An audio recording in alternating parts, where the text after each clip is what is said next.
Hello વિદ્યાર્થી મિત્રો, જો વિડીયો ઝાંખો દેખાતો હોય તો સેટિંગમાં જઈને ક્વોલિટીમાં જઈને હાયર પિક્ચર ક્વોલિટી અથવા 720 પિક્સલ ઉપર ક્લિક કરી નાખવાનું, એટલે તમારો વિડીયો એકદમ ક્લીન દેખાશે. તો welcome to YouTube channel D solution. આજે આપણે વાત કરવાની છે ધોરણ 7ના સત્ર 2ની આઈડિયલ સ્વાધ્યાય પોથીમાં પાઠ નંબર 8 વનસ્પતિમાં પ્રજનન. એ આપણે આજે જોવાનો છે. વિડીયો ગમે તો લાઇક કરજો, શેર કરજો, કોમેન્ટ કરજો. કોઈ વિદ્યાર્થીને જરૂર હોય તો એને પણ આપણે વોટ્સઅપના દ્વારા લિંક દ્વારા પણ શેર કરી શકો છો. બરાબર, ચાલો તો આપણે શરૂઆત કરી દઈએ આ ચેપ્ટરની વનસ્પતિમાં પ્રજનન. આમાં થોડાક પ્રશ્નો આડાવડા છે. કોઈને વિકલ્પ પહેલાં આવતા હોય તો અહીંયા આપણે 1-2 વાક્યના ઉત્તર આપેલા છે. ટૂંકમાં બધા પ્રશ્નો આવી જશે, વિકલ્પ હોય કે કોઈ પણ હોય. તો ખોટી ચિંતા કરતા નહીં કે અમારે તો પહેલાં વિકલ્પ આપેલા છે. વિકલ્પ પણ આ ચેપ્ટરની અંદર આવી જશે. આઈડિયલની કોઈ પણ સ્વાધ્યાય પોથી હોય દરેકના પ્રશ્નના જવાબ આની અંદર આવી જશે. ચાલો તો હવે આપણે પાઠની શરૂઆત કરીએ. ચાલો, પેલું આવે છે નીચેના પ્રશ્નોના 1-2 વાક્યમાં ઉત્તર લખો. એમાં પેલું છે પ્રજનન એટલે શું? તો કે દરેક સજીવ પોતાનું અસ્તિત્વ ટકાવવા માટે પોતાના જેવો જ બીજો સજીવ ઉત્પન્ન કરે, આ ક્રિયાને પ્રજનન કહે છે. પછી બીજું છે વાનસ્પતિક અંગોના નામ લખો. તો કે વાનસ્પતિક અંગોમાં મૂળ, પ્રકાંડ અને પર્ણ એટલે કે પાંદડાનો સમાવેશ થાય છે. પછી ત્રીજું છે કલમ એટલે શું? તો કે ગુલાબ અને ચંપાની ડાળીને ગાંઠથી કાપતા મળતા ટુકડાને શું કહેવાય છે? તો કે કલમ કહે છે. આ કલમને જમીનમાં રોપવાથી નવી વનસ્પતિ ઉગાડી શકાય છે. જો નોંધ કીધી છે કે બધી જ વનસ્પતિ કલમ દ્વારા ઉગાડી શકાતી નથી. પછી ચોથું છે વનસ્પતિમાં ગાંઠ શું છે? તો કે વનસ્પતિમાં પ્રકાંડ કે ડાળીના જે ભાગમાંથી પર્ણ ઉદ્ભવે તેને ગાંઠ કહેવાય છે. પછી આગળ પાંચમું, કઈ કઈ વનસ્પતિ કલમ દ્વારા ઉગાડી શકાય? તો કે ગુલાબ, ચંપો, મહેંદી, આંબો વગેરે વનસ્પતિઓને કલમ દ્વારા ઉગાડી શકાય છે. પછી છઠ્ઠું છે વાનસ્પતિક કલિકા એટલે શું? તો કે પર્ણનું પ્રકાંડ સાથેનું જોડાણ સ્થાન એટલે કક્ષ, અને કક્ષમાં આવેલી કલિકાને વાનસ્પતિક કલિકા કહે છે. વાનસ્પતિક કલિકા પણ નવા છોડનું સર્જન કરી શકે છે. પછી આગળ આવે છે સાતમું, પાનફૂટીમાં નવા છોડનું નિર્માણ કેવી રીતે થાય છે? તો કે પાનફૂટીમાં વાનસ્પતિક પ્રજનનથી નવો છોડ મેળવી શકાય છે. પાનફૂટીમાં તેના પર્ણની કિનારી પર કલિકા આવેલી હોય છે. જો કલિકા ધરાવતું પર્ણ જમીનમાં દાટી દઈએ કે તેની ભીની જમીન પર પડે તો દરેક કલિકા નવા છોડનું નિર્માણ કરે છે. પછી આગળ આઠમું છે બીજાણુ સર્જન દ્વારા પ્રજનન કરતી 3 વનસ્પતિઓના નામ લખો. મ્યુકર, મોસ, હંસરાજ વગેરે બીજાણુ સર્જન દ્વારા પ્રજનન કરતી વનસ્પતિઓ છે. પછી 9મું, પુંકેસરના ભાગોના નામ જણાવો. તો કે પુંકેસરના 2 ભાગ પડે છે, પરાગાશય અને તંતુ. પછી આગળ 10મું છે સ્ત્રીકેસરના ભાગોના નામ જણાવો. તો સ્ત્રીકેસરના 3 ભાગ પાડી શકાય, પરાગાસન, પરાગવાહિની અને બીજાશય. બીજાશય એટલે કે અંડાશય. પછી 11મું, પરાગરજનું વહન કોના દ્વારા થાય?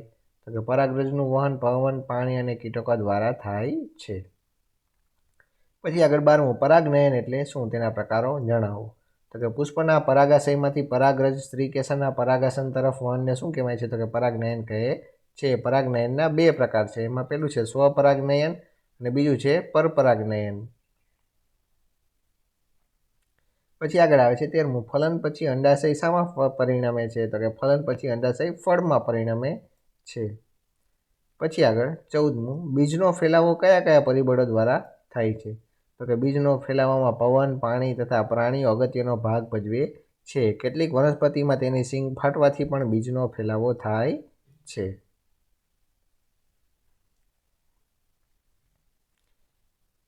પછી આગળ આવે છે 15મું, સરગવો અને મેપલના બીજ કેવા હોય છે? તો કે સરગવો અને મેપલના બીજ પાંખોવાળા બીજ છે.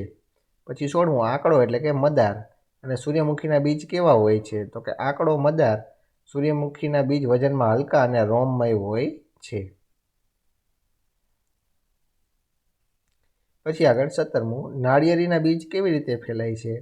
તો કે નાળિયેરીના વૃક્ષ મુખ્યત્વે નદી કિનારે કે દરિયા કિનારે થાય છે. આ નાળિયેરીના ફળ એટલે કે નાળિયેર પાણીમાં તરે છે અને પાણીમાં રહીને એક જગ્યાએથી બીજી જગ્યાએ જાય છે. આમ નાળિયેરીના બીજ પાણી દ્વારા ફેલાય છે.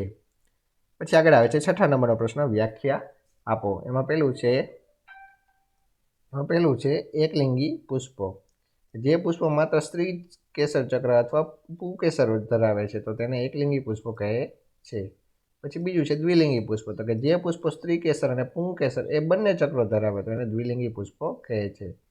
પછી આગળ આવે છે ત્રીજું ફલિતાંડ. ફલિતાંડ કોને કહેતા કે નરજન્યુ અને માદાજન્યુના સંયુગ્મને એટલે કે ભેગા મળીને રચાતા કોષને શું કહેવાય છે? તો કે ફલિતાંડ કહે છે. પછી આગળ આવે છે 7મા નંબરનો પ્રશ્ન, માગ્ય મુજબ ઉત્તર લખો. એમાં પહેલું આપણને કીધું છે એકલિંગી પુષ્પો અને દ્વિલિંગી પુષ્પોમાં વર્ગીકરણ કરો. તો આને તમારે એકલિંગી અને દ્વિલિંગી પુષ્પોમાં વર્ગીકરણ કરવાનું છે. એમાં પહેલું છે એકલિંગી પુષ્પો. તો એમાં શું શું આવશે? તો કે મકાઈ, પપૈયું અને કાકડી.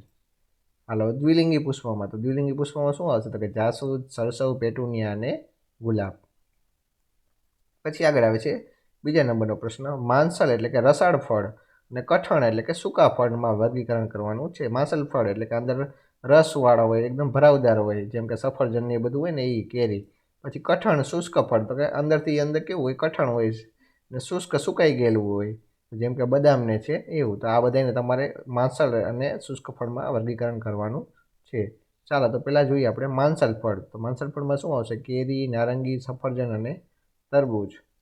પછી બીજું છે કઠણ અને શુષ્ક ફળ. તો એમાં શું આવશે? બદામ, અખરોટ, વાલ અને વટાણા. પછી આગળ આવે છે 8મા નંબર પ્રશ્ન, તમારા ફેવરેટ વિકલ્પો. ચાલો એમાં પહેલું આવે છે વનસ્પતિનું પ્રજનન ખાલી જગ્યા છે. તો જવાબ આવશે ડી, પુષ્પ. પછી આગળ બીજું, વાનસ્પતિક પ્રજનનમાં છોડ નીચેના પૈકી શેમાંથી ઉત્પન્ન થઈ શકે છે? તો જવાબ આવશે ડી, આપેલ પૈકી કોઈ પણમાંથી. એટલે કે મૂળમાંથી પણ થાય, પ્રકાંડમાંથી થાય અને પર્ણમાંથી પણ થાય. પછી ત્રીજું છે નીચેના પૈકી કઈ વનસ્પતિને કલમ દ્વારા ઉગાડી શકાય? તો જવાબ આવશે બી, ગુલાબ. ગુલાબને કલમ દ્વારા ઉગાડી શકાય. પછી આગળ ચોથું છે નીચેના પૈકી કઈ વનસ્પતિ તેની આંખમાંથી ઉગી શકે છે? તો જવાબ આવશે ડી, આપેલા તમામ. એટલે કે બટાટા પણ આવે, આદુ પણ આવે અને હળદર પણ આવે. પછી પાંચમું છે પાનફૂટીમાં પ્રજનન ખાલી જગ્યા દ્વારા થાય છે. તો જવાબ આવશે બી, પર્ણો દ્વારા. પછી છઠ્ઠું છે સક્કરિયાનો નવો છોડ મેળવવા માટે શું ઉપયોગમાં લેશો? તો જવાબ આવશે એ, મૂળ. પછી સાતમું છે ઈસ્ટને ખાલી જગ્યા દ્વારા જોઈ શકાય છે. તો જવાબ આવશે સી, સૂક્ષ્મદર્શક યંત્ર. પછી આઠમું છે બીજાણુ સર્જન કરતી વનસ્પતિ ખાલી જગ્યા છે. તો જવાબ આવશે બી, બ્રેડ મોલ્ડ અથવા તો મ્યુકર. પછી આગળ આવે છે 9મા નંબર પ્રશ્ન, ખાલી જગ્યા નરજન્યુ ઉત્પન્ન કરે છે. તો જવાબ આવશે એ, પરાગરજ. પછી આગળ આવે છે 10મું, નર અને માદા જન્યુઓનું સંયુગ્મન ખાલી જગ્યા કહેવાય છે. તો જવાબ આવશે એ, ફલન. પછી 11મું, પરિપક્વ અંડાશય બીજાશય એ ખાલી જગ્યા બનાવે છે. તો જવાબ આવશે ડી, ફળ. ચાલો પછી આગળ આવે છે ખાલી જગ્યા. એમાં પેલી ખાલી જગ્યા છે કે પુષ્પ એ વનસ્પતિનો પ્રાજનિક ભાગ છે. બરાબર. પછી બીજું છે વનસ્પતિના વાનસ્પતિક ભાગમાંથી નવો છોડ નિર્માણ પામવાની ક્રિયાને શું કહેવાય છે? તો કે વાનસ્પતિક પ્રજનન કહે છે. પછી ત્રીજું, કક્ષ કલિકાનું બીજું નામ વાનસ્પતિક કલિકા છે. પછી ચોથું, પાનફૂટી એ પર્ણ કિનારી પર કલિકાઓ ધરાવે છે. પછી પાંચમું, વનસ્પતિ લિંગી પ્રજનન દ્વારા બીજ ઉત્પન્ન કરે છે. પછી છઠ્ઠું, ઈસ્ટ કલિકા સર્જન દ્વારા પ્રજનન કરે છે. પછી સાતમું, ઈસ્ટના કોષમાંથી એક નાનું બલ્બ જેવું પ્રલંબન જોવા મળે છે, જેને કલિકા કહે છે. પછી આઠમું, લીલ નાના મોટા ટુકડામાં તૂટીને નવી લીલનું સર્જન થવાની ક્રિયાને અવખંડન કહે છે. પછી નવમું, વાસી બ્રેડ કે રોટલીનો ટુકડો રાખી મૂકવાથી તેના પર ફૂગ જોવા મળે છે. પછી 10મું, વંશરાજમાં બીજાણુ સર્જન બીજાણુધાનીમાં થાય છે. પછી 11મું, પુંકેસર એ વનસ્પતિનું નર પ્રજનન અંગ છે. પછી 12મું, સ્ત્રીકેસર એ વનસ્પતિનું માદા પ્રજનન અંગ છે. પછી 13મું, જે પુષ્પ માત્ર નર અથવા માદા પ્રજનન અંગો ધરાવે આવા પુષ્પને એકલિંગી પુષ્પ કહે છે. પછી 14મું, માદા જન્યુ અથવા અંડકોષ અંડકમાં ઉત્પન્ન થાય છે.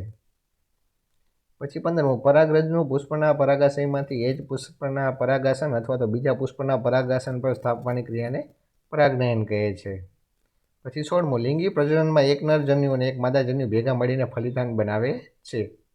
પછી 17મું, ફલિતાંડ ભ્રૂણમાં વિકસે છે. પછી 18મું, ફળ એ અપરિપક્વ થયેલું અંડાશય છે. પછી 19મું, બીજ રક્ષણાત્મક બીજાવરણમાં ભ્રૂણ ધરાવે છે. પછી 20મું, બીજ ફેલાવાની પ્રક્રિયા પવન, પાણી અને પ્રાણીઓ દ્વારા થઈ શકે છે.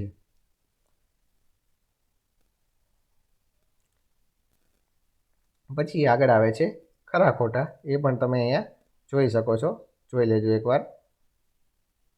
પછી આગળ આવે છે બીજા ખરા ખોટા ને પાછળ આગળ આવે છે જોડકા જોડો.